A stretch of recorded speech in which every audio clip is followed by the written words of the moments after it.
Starter Zoran Milošević pušta prvu trku petu dan. Da vidimo ko ima imperativ da izađe na čelo. To je Mešetović u sedlu Courtois, međutim lakše to ide Ruler of the Patu, ali Courtois je iznutra. Ruler of the Pat ostaje s polja. Na trećoj poziciji bio je Trifu, na treću poziciju izbija Dragoljub, peta pozicija Kimberly Lady, šesta pozicija Scarlet Love. Iznutra galopira Sidney, s polja Calypso, a sada ispred Sidneya Tourbillon. Prvi korbač opomene za Courtois kako bi zadržao lidersku poziciju, evo i drugog, ali od ta posla nema ništa. Trku vodi Ruler of the Pat.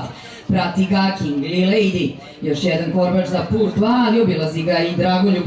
Na petoj poziciji je Scarlet Love, na šestoj poziciji Calypso i oni obilaze Courtois. Trku vodi Ruler of the Pass.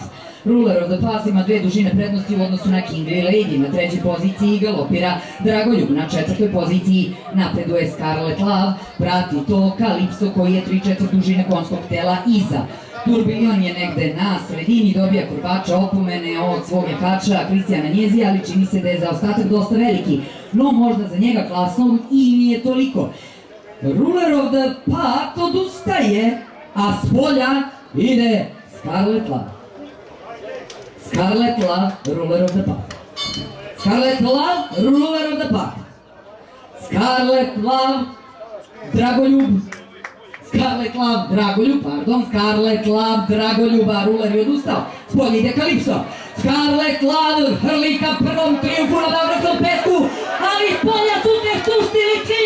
Ko će da biti ovu trku impet? Scarlet Love! Drugi, recimo, Ruler of the Pat, pa onda treća Kimberly Lady, pa četvrti Calypso, pa peti Dragoljub, pa šesti Tourbillon, pa sedmi Sidney, pa osmi Trifun, pa deveti Courtois. Pekar porodici Nedić i